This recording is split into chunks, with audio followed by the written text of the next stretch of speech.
Marca.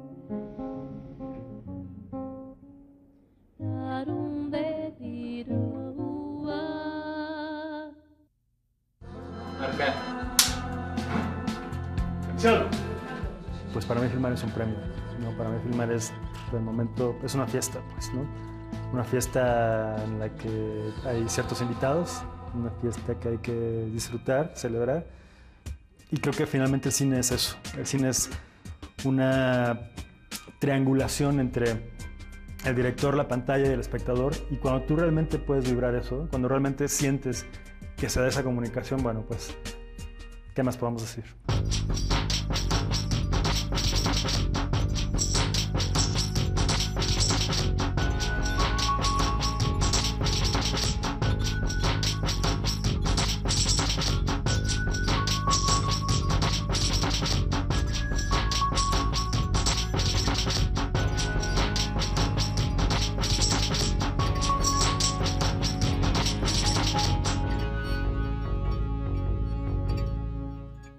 Para mí un día cotidiano es un día de trabajo, básicamente.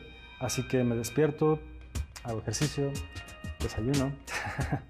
Y después, bueno, pues tengo como básicamente horas ya sea de escritura o de lectura, ¿no?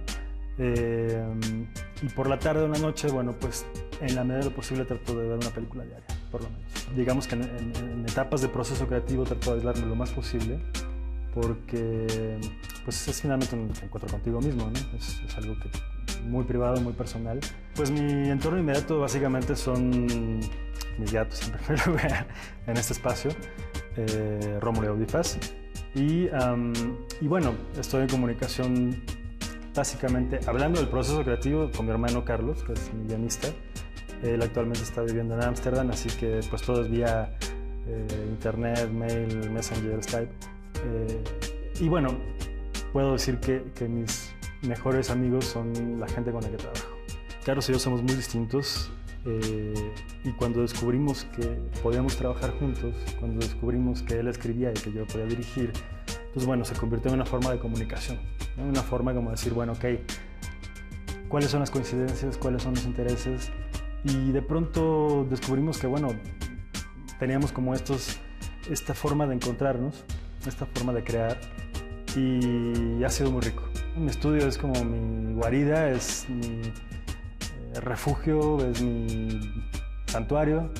Finalmente se convierte en el espacio en el que pues están mis libros, mis películas, mi computadora, mi música, mi todo. Entonces paso gran parte del día ahí. Bueno, durante el proceso de escritura o durante el desarrollo del proyecto más bien, hay gente con la que tengo necesariamente que hablar sobre el proyecto. En primer lugar, bueno, obviamente mi hermano como guionista, y hay otras personas que me gusta mucho que lean o que se enteren, porque me gusta su manera de ver las cosas, su punto de vista, o porque bueno, simplemente los considero talentosos.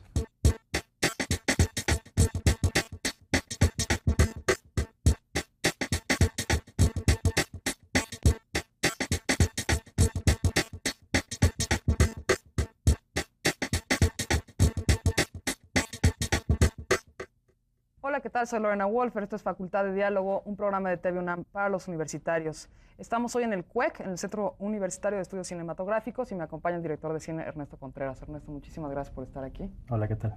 Y muchísimas gracias a nuestro público del CUEC.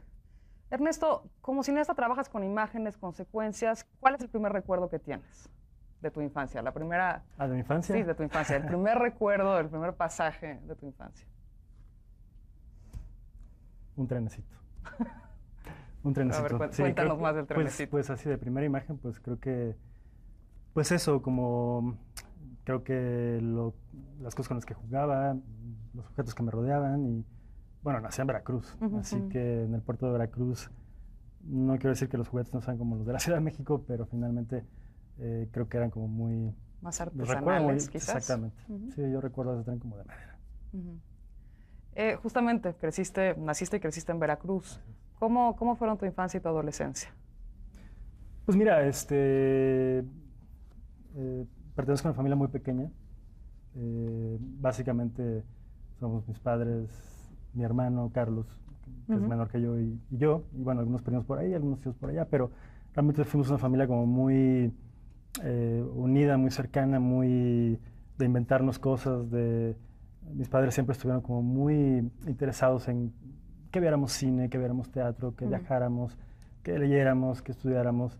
Y O sea, ellos sí los impulsaban, o los impulsaron al camino que eventualmente pues mira, tomaron. yo creo que sin querer queriendo, porque finalmente, bueno, mi madre es maestra de primaria, ahora jubilada, mi padre es contador público, entonces, bueno, pues no tiene nada que ver con la el cuestión arte y el cine. artística, ¿no? Ni cultural precisamente, pero bueno, había como esa inquietud de que sus hijos, bueno, tuvieran como ese acercamiento y creo que, bueno, de alguna forma funcionó. En aquellos años, ¿no? Te estoy hablando de hace muchos años, bueno, pues en Veracruz, por ejemplo, no había tantos cines, entonces era como muy complicado ver películas y sobre todo muy complicado ver películas distintas, ¿no? Entonces había de pronto ciclos en el Museo de la Ciudad del Puerto de Veracruz y ahí me acuerdo que, bueno, pues mi papá, quién sabe por qué, pero de pronto un día nos llevó a ver El Ciudadano Kane, que quién sabe qué era, ¿no?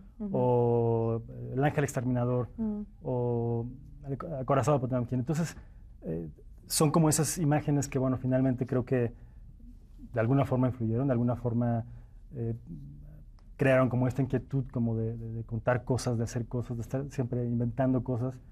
Y lo mismo que me pasa a mí fue lo que sucedió con mi hermano, ¿no? Te mudaste al DF a los 19 años después de estudiar la prepa, ¿no? Según entiendo. ¿Cómo fue tu encuentro con la Ciudad de México? Mira, en ese sentido también, bueno, mis padres tuvieron mucho que ver en que estuviera preparado para que en el momento que terminara la preparatoria me fuera del puerto. Yo siempre supe y quise estudiar cine inmediatamente, pero bueno, el trato fue un poco como decir, bueno, estudio otra cosa más normalona. Y de ahí la publicidad. Y de ahí la publicidad. Entonces, porque claro, porque comunicación la puedo estudiar en el puerto. Entonces dije, no, pues mejor publicidad, porque eso no había. Algo que me obliga a hacer. Exactamente. Entonces, estudié una licenciatura en publicidad primero. Paralelamente comencé a trabajar en televisión, empecé a trabajar en algunas cosas de publicidad y siempre con la idea, bueno, de entrar al CUEC, ¿no? Básicamente al CUEC. Así que varios años después, un día decidí que tenía que hacerlo y vine y pedí informes y bueno, pues al poco tiempo estaba ya presentando exámenes y demás y afortunadamente a la primera logré entrar. Pero te echaste toda la carrera de publicidad. O sea, Sí, la por supuesto, licenciatura. sí, fueron 4 años de la carrera. Es admirable. Bueno, Pues, supongo que igual ahora te sirve, ¿no? Con esta cosa como hacer comerciales y tal, no sé. No, creo que no. Ok, le estoy tratando de ver el lado amable al asunto. No, bueno, finalmente creo que, bueno, siempre he pensado que el cine, entre más, según yo, entre más cosas hayas vivido, experimentado, sufrido y demás, me parece que, bueno, todo eso es experiencia que te sirve, ¿no? Claro. Y es experiencia con la que puedes comunicar cosas y no sé, como entender ciertos temas, ¿no? De igual forma, no solo fueron los 4 años de la carrera, sino después estuve trabajando, ¿no? Trabajé 2 o 3 años en televisión, en producción, hacía continuidad, hacía asistencia de dirección, de cámaras, de escena y demás. Entonces, bueno, fue un acercamiento en primer lugar con los actores, con el trabajo con el actor, que bueno, si bien era televisión y a lo mejor eran telenovelas u otro tipo de programas, finalmente siento que a mí me sirvió mucho. A mí, Fue una especie de inicio, finalmente. un acercamiento, una primera aproximación, a lo mejor para decir, esto sí me gusta, esto no me gusta, esto de ninguna manera. Y no sé, creo que cuando llegué al CUEC finalmente, mi primer corto, por ejemplo, que se llama Sueño Polaroid, es como todo lo que tenía que ver con esto que acaba de vivir en televisión, ¿no?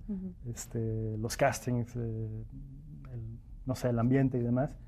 Y a eso es a lo que me refiero, ¿no? Que finalmente las experiencias, bueno, se reflejan en pantalla, en lo que quieres decir. ¿Qué películas te gustaban cuando empezaste aquí y qué películas te gustan ahora? ¿O qué directores, si quieres acotarlo de alguna forma? Pues creo, yo siempre los divido en vivos y muertos, ¿no?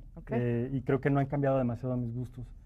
Te podría hablar que de los muertos, por supuesto Kubrick está en primer lugar, por supuesto Fellini está por ahí también, y de los vivos pues hay muchos también, ¿no? Podríamos hablar en primer lugar de Paul Thomas Anderson, de Kaurismäki, de Wong Kar-wai, no sé, son muchos, ¿no? Pero finalmente creo que lo interesante ha sido que, bueno, a lo largo de estos años, desde el CUEC y los estudios de cine y demás, bueno, pues ver la evolución de sus directores, ver qué hacen, qué cuentan, cómo lo hacen y demás, ha sido como interesante y de alguna forma creo que como estudiante de cine también aprendes como a estar muy alerta de ciertas cosas que, bueno, pues antes no veías, ¿no?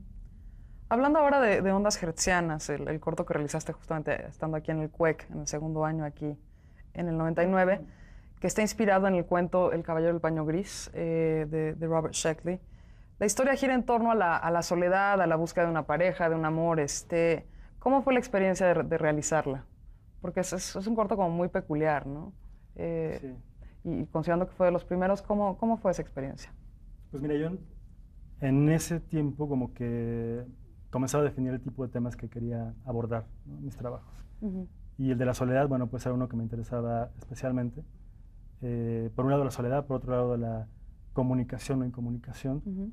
Y algo que me interesaba mucho también era como toda la cuestión de el tono, el ritmo. En ese momento también me interesaba mucho como la ciencia ficción, por ejemplo. Entonces de pronto decía, bueno, ¿cómo hacer una historia con pocos recursos que tenga como que suceda en un tiempo indefinido, en un lugar que podría ser cualquier lugar también, pero que tenga, bueno, pues cierto diseño de producción y demás?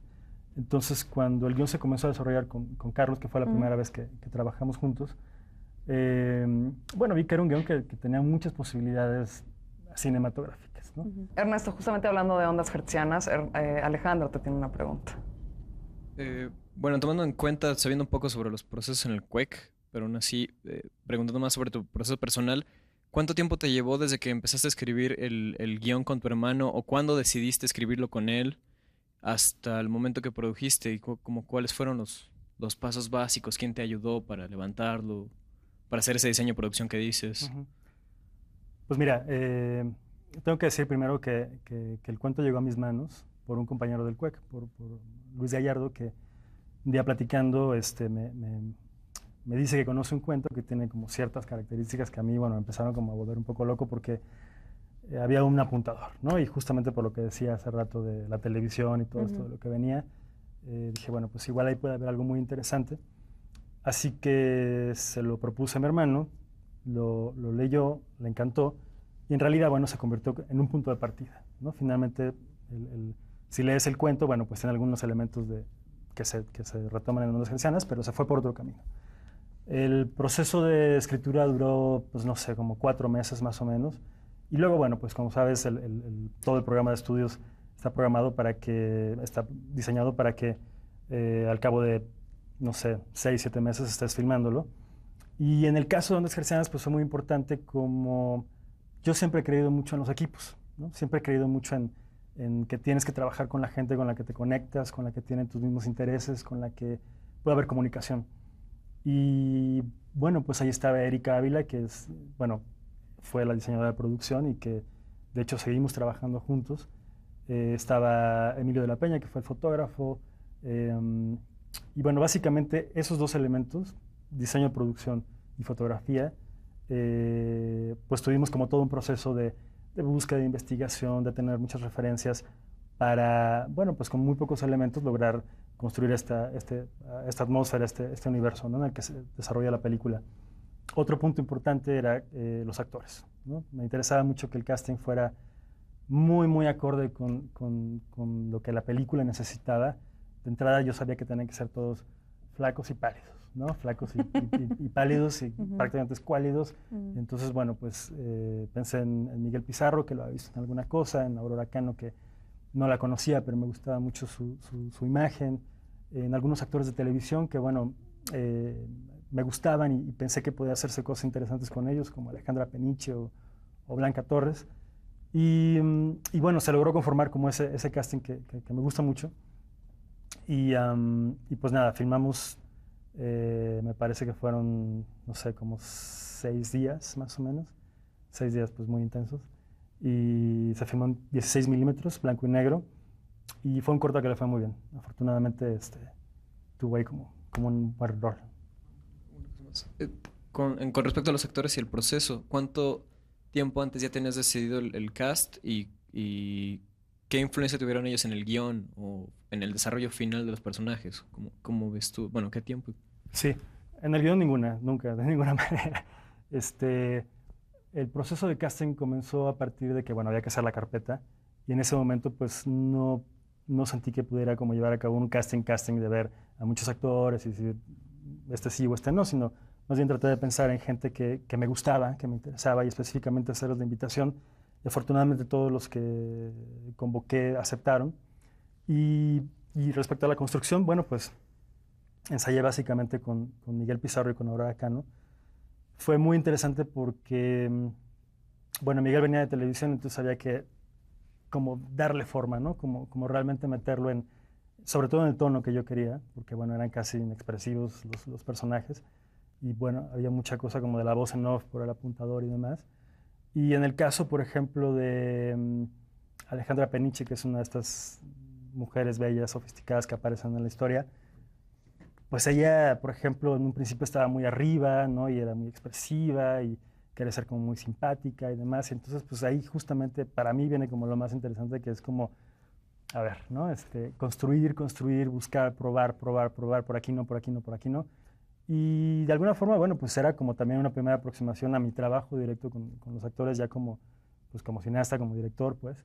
Y no sé, creo que se logró el objetivo en esa corta, ¿no?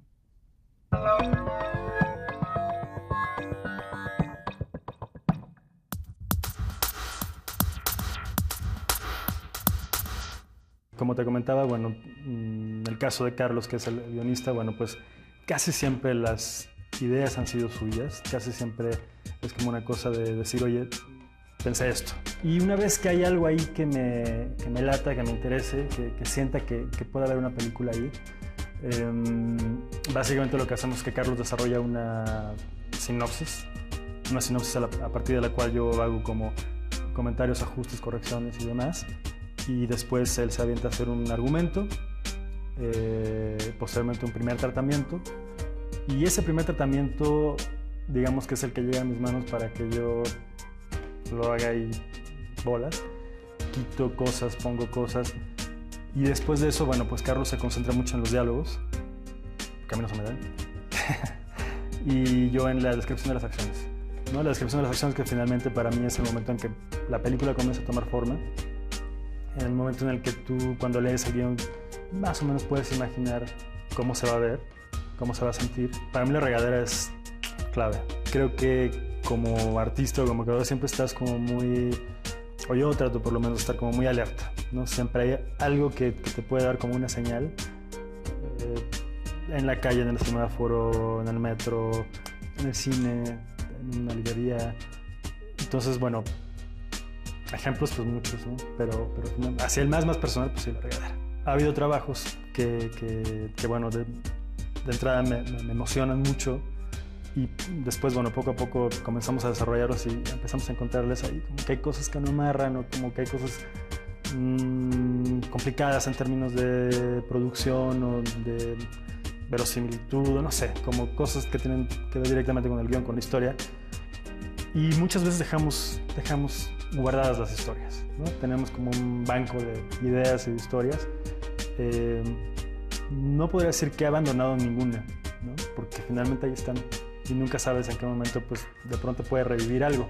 Hay una que me encanta y que es de hecho una de las que estamos ahí revisando para un siguiente proyecto.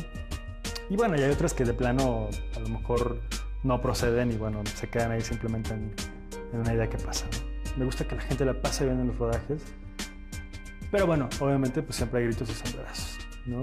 Me considero un director muy exigente, muy obsesivo de pronto, desde la puntualidad hasta, no sé, el cumplimiento de las cosas que se han acordado con anterioridad. Finalmente me gusta mucho preparar lo que voy a filmar, entonces siempre se discute todo, se habla todo y a la hora de llegar al set, bueno, prácticamente la tarea está hecha. De pronto se cae una locación y bueno, pues todo se vuelve una locura, o de pronto llueve, o de pronto sale el sol, o de pronto, no sé. Trato de mantener la calma, trato de pasarla bien, pero bueno, pues creo que también te lo pueden responder los compañeros, ¿no? O sea, lo que más quiero en la vida pues es hacer películas. Hacer películas y no necesariamente quiere decir que todo el tiempo haya que estar dirigiendo. De pronto puedes escribir, de pronto me di cuenta que podía producir, de pronto me di cuenta que podía editar. Y bueno, acabo de tener una primera experiencia ahora con la primera ópera prima documental del CUEC, Los últimos héroes de la península, dirigida por José Manuel Cravioto. En un principio me involucré en el proyecto como productor junto con Erika Ávila. Y posteriormente, bueno, pues surgió la propuesta por parte del director de coeditar. Y yo nunca había editado nada que no fuera mío, así que fue interesante y me gustó mucho.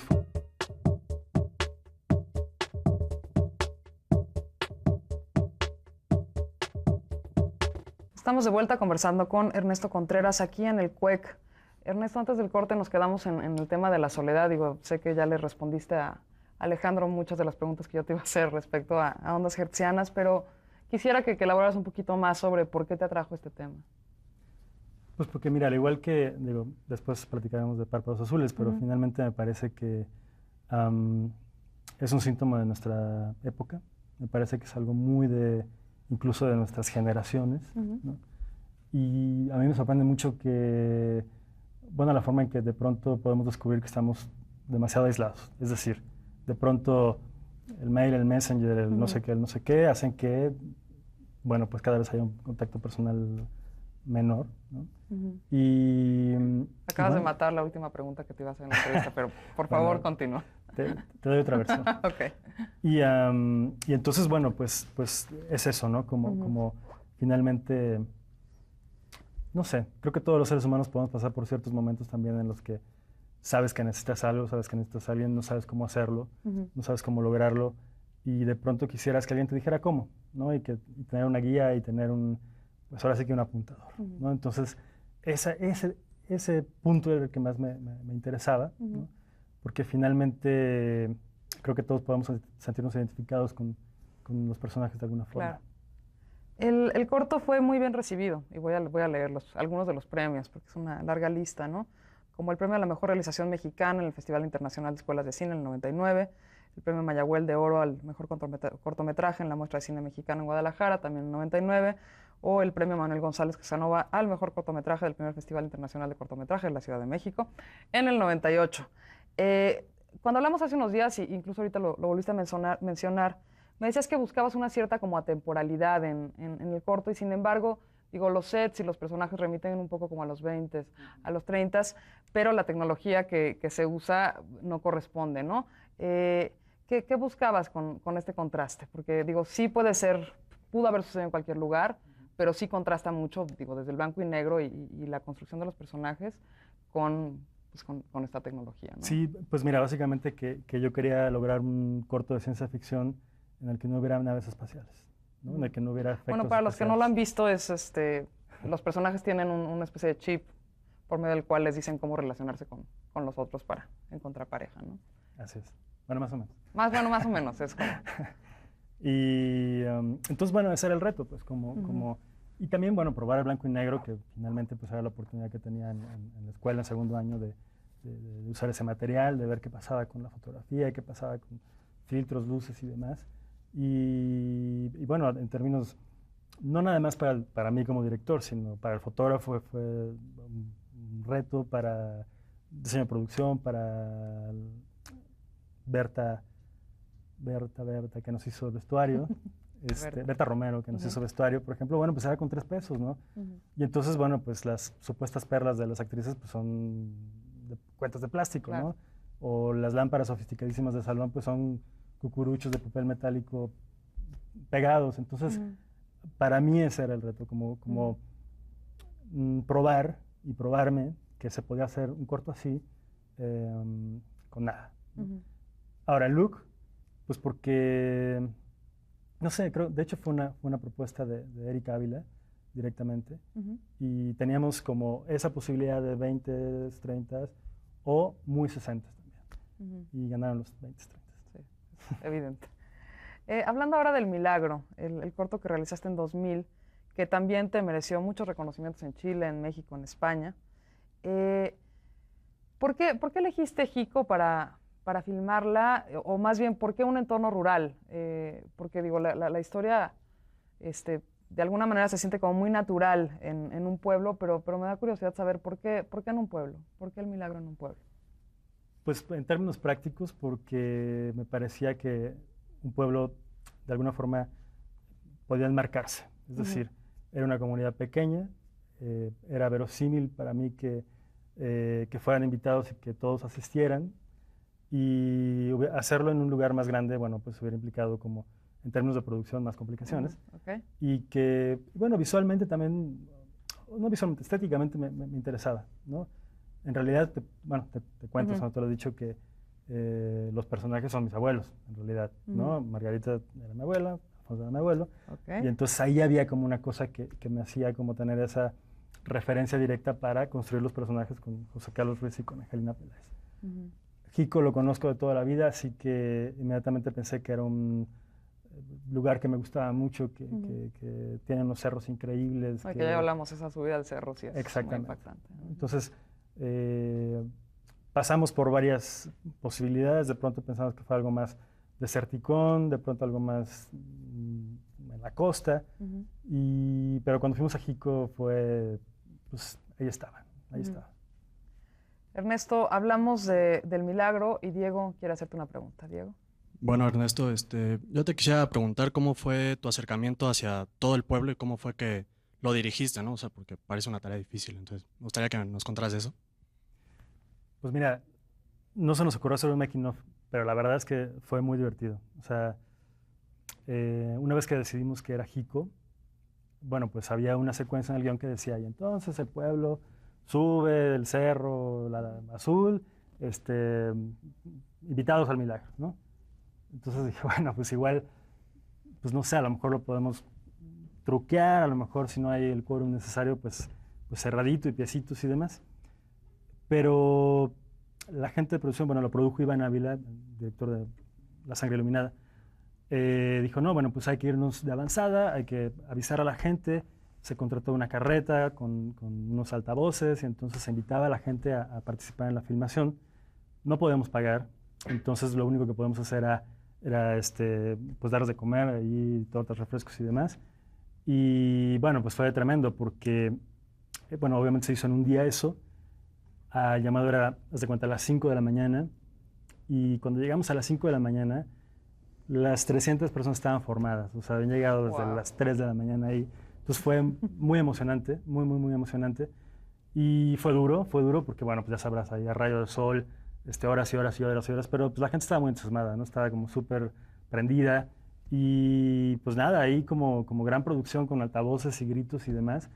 Y bueno, es como, yo creo que de los momentos más emocionantes que me han tocado vivir hasta ahora en un rodaje, ¿no? Como de ver eso que te lo imaginabas en papel, pues ahí con 300 almas subiendo el cerro y bueno, pues con la buena voluntad de la gente de Jico.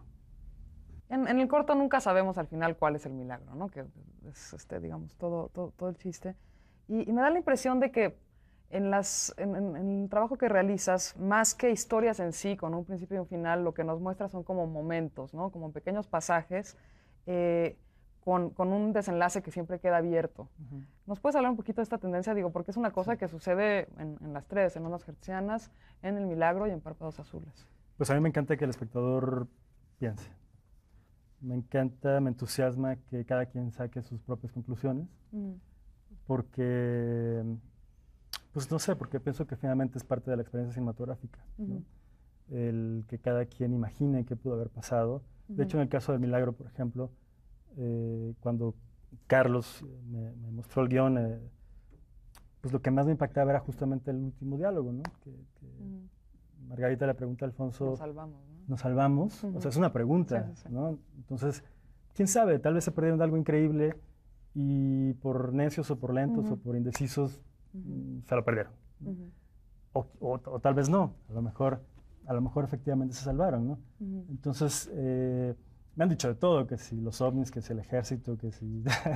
Entonces, bueno, me gusta eso y no sé, creo que si bien hay finales concretos que me gustan mucho de muchas películas, por lo menos hasta ahora me ha entusiasmado mucho más dejarlo invitar al espectador que cada quien piensa.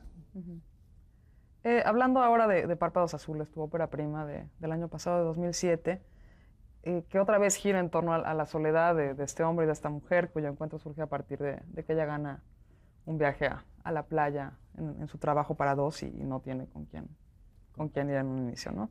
Y tú has dicho que es una antítesis de la tradicional comedia romántica. Tiene un tono muy peculiar, o sea, el tono de los dos personajes sí es, me parece como increíblemente logrado. ¿Cómo lograste este tono y este trabajo con dos personajes que fueran, de alguna manera como sí atractivos, sí te puedes relacionar con ellos, pero al mismo tiempo totalmente grises Pues mira, el guión lo planteaba, o sea, esto estaba en el guión. Y de hecho era lo que a mí, honestamente, más miedo me daba. Porque finalmente, bueno, si no hay una conexión del espectador con los protagonistas en cualquier película, claro, pues no funciona. Y me pasó algo que durante los 2 años de escritura que tuvimos, hubo mucha gente gente que leyó el guión, que nos dio opiniones, que nos asesoraba. Y Sebastián Cordero, el director de Crónicas, director ecuatoriano, leyó el guión y me mandó un mail, ¿no? Un correo electrónico en el que me decía, bueno, que le había gustado mucho, que hay la propuesta y la visión y el drama y no sé qué, pero que lo más importante era el casting. Si yo no encontraba a esos dos actores, claro, la película podía hacerse un ladrillazo, o sea, no iba a funcionar. ¿Por qué? Pues porque tenían que ser grises, tenían que ser casi perdedores, pero al mismo tiempo carismáticos. ¿No? O sea, finalmente tenía que haber una empatía, ¿no? Y en ese momento, bueno, pues para mí era como, pues saber de dónde lo saco. Ernesto, Desiree quiere preguntarte sobre Párpados Azules.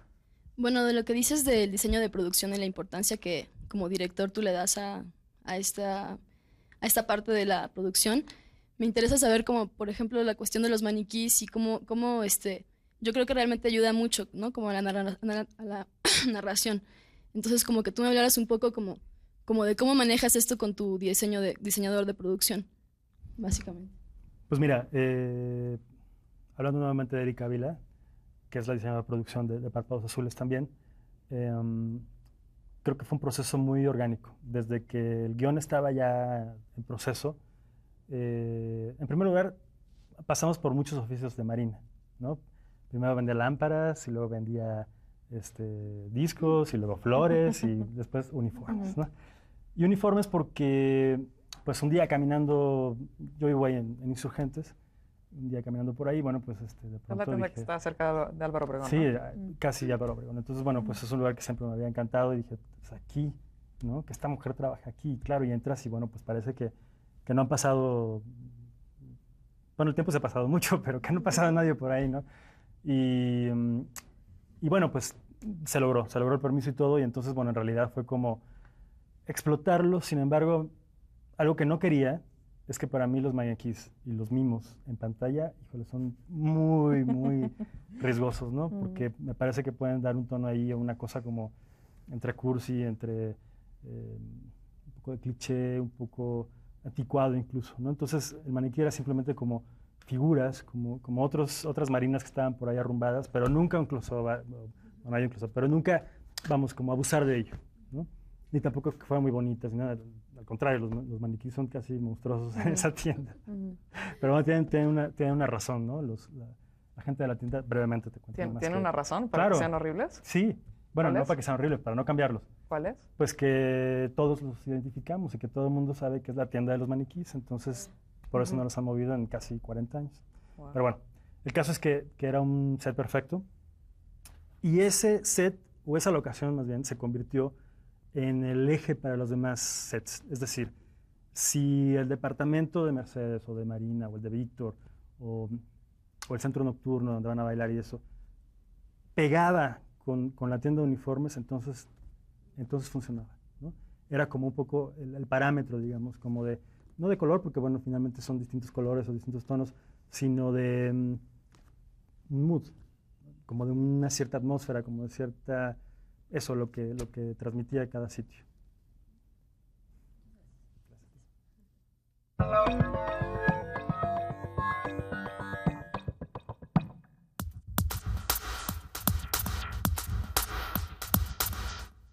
El amor es algo maravilloso. y a través de sus teléfonos románticos podrán encontrar a esa gente especial.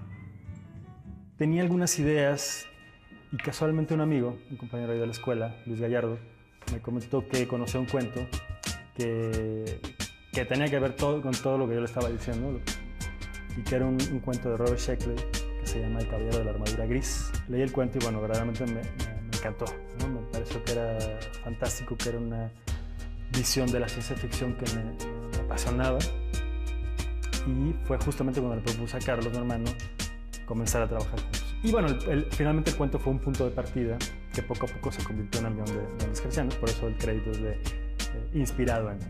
Industrias del Romance S.A. tiene el agrado de ofrecerle su servicio especial para clientes como usted. Todo lo que tiene que hacer es decir que sí y adentrarse en el mundo del romance y la pasión. Pasión. Me interesaba especialmente lograr un tono, ¿no? Un tono muy particular para contar esta historia, con personajes, digamos, grises, solitarios, pero que además estuvieran en un entorno como atemporal.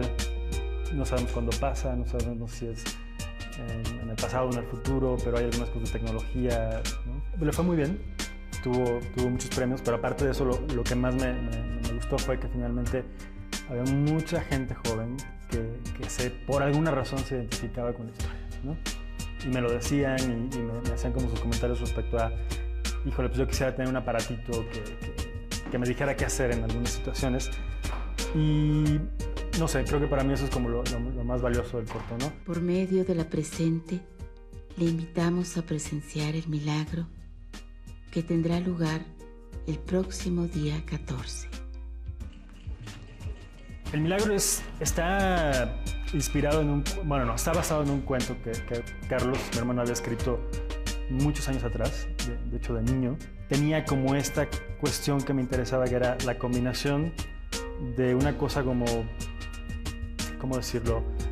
Que podía ser religiosa, pero que podía ser sobrenatural, o que podría ser incluso, pues también con algo de ciencia ficción de pronto. Mire, Margarita, si su marido no quiere ir, pues déjelo ahí solo y véngase con nosotras.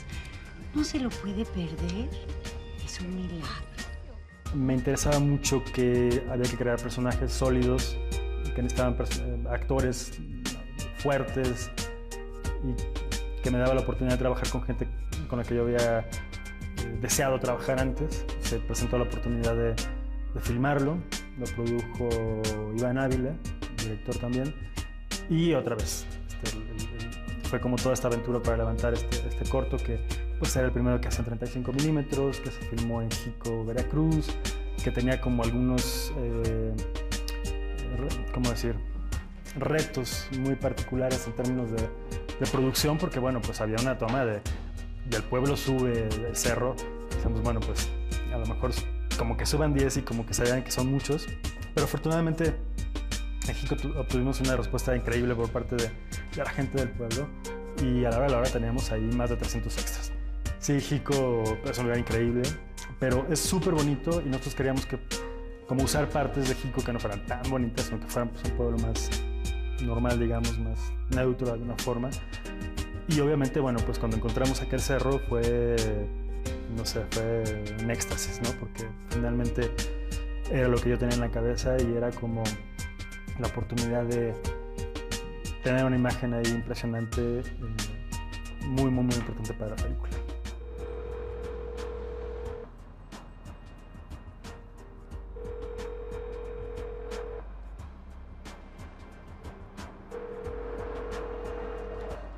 Un día vino Carlos, me dijo, pues tengo una historia, tengo una idea.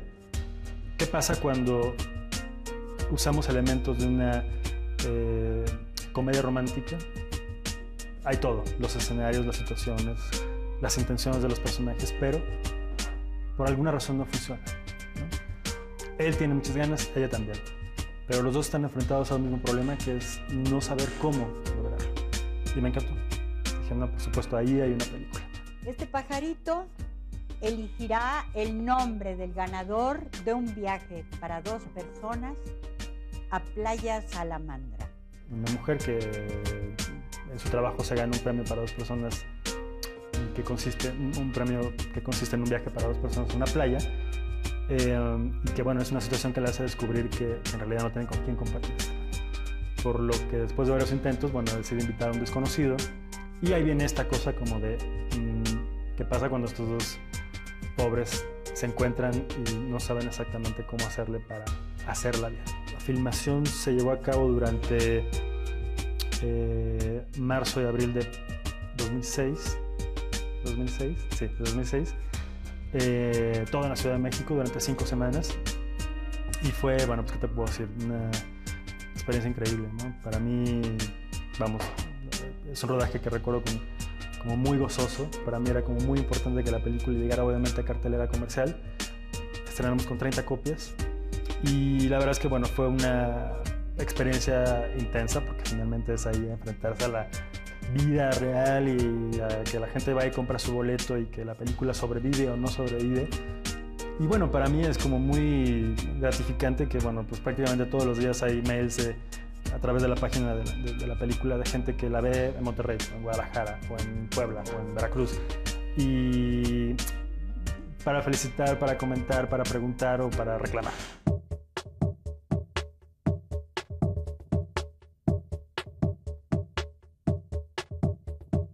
Estamos de vuelta en Facultad de Diálogo conversando con Ernesto Contreras. Ernesto, nos quedamos antes del corte hablando de Párpados Azules y de lo importante que era elegir muy bien a quien interpretara a los 2 personajes. Pues mira, fue un proceso largo en el casting. Yo creo que vi alrededor de, pues no sé, como de 100 y pico de actores. Muy buenas actrices, muy buenos actores. Bueno, no todos, pero varios. La mayoría. La mayoría. Y yo, bueno, decidí llegar a ese proceso de casting sin ponerle un rostro a mis personajes. Es decir, cuando escribimos, cuando desarrollamos todo el numerito, nunca quise pensar en nadie porque sentí que era como casarme con una imagen y prefería estar como muy abierto y más bien como encontrarlos, ¿no? Y entonces al principio, bueno, tenía claro que no me importaba si eran famosos o desconocidos o si eran de cine o de teatro o de televisión, no me interesaba. Lo que me importaba es que, bueno, fueran los personajes. Y Isabel Cortázar y Andrea Beati, que fueron los directores de casting, sugirieron a mucha gente y demás. Y un día Isabel me dice, bueno, ¿por qué no vamos a Cecilia Suárez? Entonces dije, no, pues la verdad es que creo que no está en el perfil de lo que estamos buscando. Me parece buena actriz, pero la verdad es que creo que no, ¿no? Yo había visto a Cecilia siempre glamorosa, siempre guapa, siempre simpática, siempre todo. Entonces, no sé, como que sentí que no me cuadraba demasiado. Pero Isabel insistió y dije, bueno, pues ok, pues veamos, ¿no? Entonces me dijo, oye, pues es que viene, pero quiere leer el guión. Bueno, pues mándale el guión, ¿no? Y a las 3 horas, oye, pues que cuándo, que quiere hacer la prueba, ¿no? Ah, perfecto. Entonces, de entrada, Cecilia llegó caracterizada como ella se imaginaba a su Marina. Y bueno, eso me gustó, que por lo menos hubiera ahí como una intención clara de ella para construir ese personaje. Y cuando hizo la prueba, pues la verdad es que me sorprendió. O sea, me gustó mucho lo que hizo, me gustó mucho que había una base ahí, ¿no? Para construir, para moldear, para demás. Y dije, pues qué interesante. En el caso de Arreola fue un poco igual. Claro, él sí lo veía más en el personaje, pero bueno, en el momento que, pues clásico, ¿no? Así casi que entró por la puerta, dije, es él. Y el momento que los vi juntos, fue como, híjole, ahí estaba, ¿no? Era como, no sé, a lo mejor es muy cursi, pero a lo mejor es como magia, pues, ¿no? Ahí estaban los personajes, ahí estaba, en ese momento sentí que la película se puede hacer, ¿no? Que la película podía hacerse más allá de recursos y de financiamiento y no sé qué. Ahí estaban los personajes y ahí estaban esos seres humanos que se iban a convertir en estos pobres que yo había escrito antes. Y así, ¿no? Ernesto, Federico te tiene una pregunta, o un par de preguntas parece, acerca de Párpados Azules. Bueno, una es, ¿qué fue lo más difícil o el mayor reto al hacer la película? Y la otra es, ¿qué es lo que no te gusta o qué es lo que crees que podría salir mejor de la peli o qué cambiarías de ella? Yo creo que lo más difícil, bueno, si bien fueron varios años para el financiamiento y demás, me parece que lo más difícil era lograr trasladar lo que estaba en papel a la pantalla. Es decir, el guión planteaba como un tono, como cierto tipo de personajes, y al principio del proceso, la verdad es que lo dudé muchísimo. O sea, lo dudé y atormenté mucho a mi hermano porque yo le decía que, bueno, pues que les diera chance, o que, bueno, pues que, ¿no? Vamos, un poco de luminosidad. Y Carlos, que es bastante necio, no se dio. Y luego me di cuenta que, bueno, pues que claro, ese era justamente el chiste de la película, ¿no? Esa era la apuesta de la película. Y entonces, bueno, pues una vez que yo tuve... Es más, te puedo decir que al principio no sabía ni siquiera cómo contarla. O sea, no... ¿De qué se trata? Bueno, pues pues sí, se ganó un premio una chica y no sé qué, pero ¿de qué va? No lo tenía claro, ¿no? Entonces era como poco a poco digerirlo, descubrirlo y luego entender de qué forma darle sentido para que en pantalla dijera algo, ¿no? Y lograra transmitir lo que yo quería que transmitiera al espectador. Y la segunda pregunta de lo que no me gusta. ¿Qué cambiarías? Pues que está bien difícil porque finalmente la hice hace 2 años y ahora cada vez que la veo, hace un par de días revisé el DVD porque ahora saldrá el DVD, ¿no? Entonces así, obviamente, bueno, pues tú vas cambiando también y entonces hay cosas que pienso que, bueno, la cámara debe haber estado más para acá o más para allá, en fin. Específicamente podría decirte, ¿qué podría decirte? Hay una rola que le hubiera bajado un poquito nomás, ¿no? Hay una pieza que pienso que no es que sobre, pero me parece que tiene demasiada presencia. O sea, no el tema principal, sino una parte incidental. Y, ¿qué más?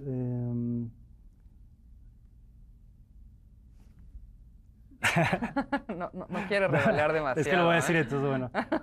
No, creo que pienso que hay una secuencia, la secuencia de Nofelia Murguía cuando libera a los pájaros, creo que pudo haberse reducido un poco. Me parece que le hubiera quitado un par de cuadros, de tomas, y creo que hubiera fluido, no sé si mejor, pero por lo menos creo que me hubiera gustado un poco más. Párpados Azules ha sido recibida por la crítica de una manera espectacular, y entonces voy a leer mi lista otra vez. Ha obtenido una cantidad notable de premios en festivales como el de Sundance, Cannes, Miami, San Sebastián, Quebec, Tokio, Berlín y por supuesto México, nada más por mencionar algunos. ¿Cómo has recibido el éxito de tu primer largo? Porque me imagino que no es una cosa que suceda a diario, ¿no? Que tu primer largo tenga tanto impacto. Pues mira, la verdad es que no me he detenido demasiado a pensarlo. O sea, más bien lo que siempre he pensado es que es el trabajo. Y no quiero decir es que bien está el trabajo, sino no. Sino finalmente es una cuestión de trabajo. Es decir, en el caso de Párpados Azules fueron años de trabajo previo, pero con los cortos también. Entonces, para mí es como un proyecto más, un proyecto muy importante, pero eso no cambia nada. En realidad hay que seguir trabajando. En realidad en este momento tengo un par de guiones ahí que estamos trabajando y que, bueno, pues habrá que volver a tocar puertas y volver. O sea, no hay nada garantizado, digamos, ¿no? Ahora, la experiencia de haber estado en esos festivales, pues es obviamente invaluable. O sea, es increíble el hecho de, pues sí, de pronto estar en Cannes y decir, pues sí, aquí estoy con la primera película, ¿no? Y estar en Sundance o estar en San Sebastián, vamos, es como sí muy impactante, sí muy deslumbrante, pero bueno, eso es oropel, ¿no? Lo más importante finalmente son las películas, es tener como buenas historias, como tener ese entusiasmo, esa pasión para contarlas, ¿no? Para hacerlas. Y algo que me queda claro también es que, bueno, pues hay muy buenas películas que no llegan a esos festivales o que no tienen premios. Entonces, no es lo más importante. Claro, no es el termómetro, ¿no? No es un parámetro, es simplemente, a algunos les toca, a otras no, pero lo importante es hacerlas. Hablabas hace rato de Carlos, ¿no? De tu hermano, que es pues, tu colaborador, tu guionista. ¿Nos puedes platicar un poco de la relación con Carlos? Digo, ya el otro día en tu casa nos mostraste que su relación es por Skype ahora que tu hermano vive fuera, ¿no? Pero ¿cómo es trabajar con tu hermano? Pues mira, es una relación, bueno, de entrada somos muy distintos. Todo lo ordenado que puedo ser, o lo estructurado, o todo lo que me gusta planificar las cosas y estudiar y demás. Bueno, Carlos, no. Entonces, en primer lugar, bueno, hemos encontrado la forma de comunicarnos. Hemos encontrado la forma de llegar a consensos. Ujú. Y bueno, pues obviamente hay muchos pleitos, ¿no? Siempre son pleitos. Ujú. Y no crees que porque el personaje tiene que... Pues no, el pleito es porque pues, no llega el guión, o porque no llega la página, porque... ¿no? Ujú.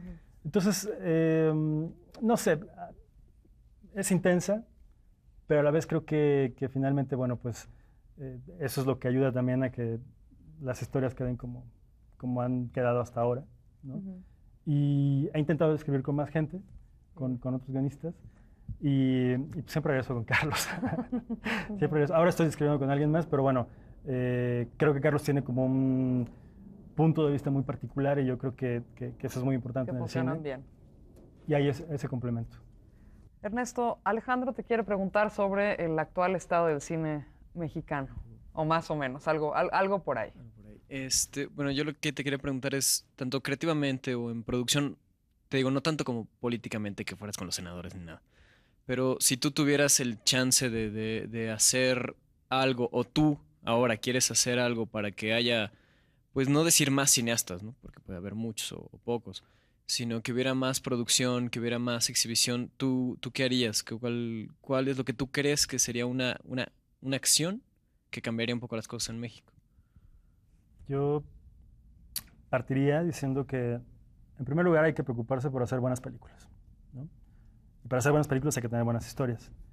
Me parece que a veces se nos olvida un poco eso, ¿no? Como que estamos muy preocupados porque se vean, pero luego se ven y la verdad es que no todas son buenas, ¿no? Entonces yo creo que en la medida en que hay un nivel de calidad, digamos, con un porcentaje importante de buenas películas, me parece que, bueno, eso puede incentivar, por un lado, que se convierta en negocio para los señores distribuidores, los señores exhibidores. Y eso depende mucho del público, ¿no? Depende mucho de que la gente realmente confíe en lo que estamos haciendo. Y específicamente, pues, yo lo que puedo hacer es simplemente como apoyar ciertas acciones que ahora se están gestando con otros compañeros cineastas y preocuparme también por tratar de hacer las mejores películas que yo pueda hacer. Pues llegamos prácticamente al final de nuestro programa, Ernesto, y cerramos con la pregunta sello de Facultad de Diálogo, que es, si tuvieras que convertirte de la noche a la mañana en cualquier personaje de la historia del cine, y esto puede ser director, tal cual, algún personaje, o cualquier otro personaje detrás de la producción de una película, ¿quién sería y por qué?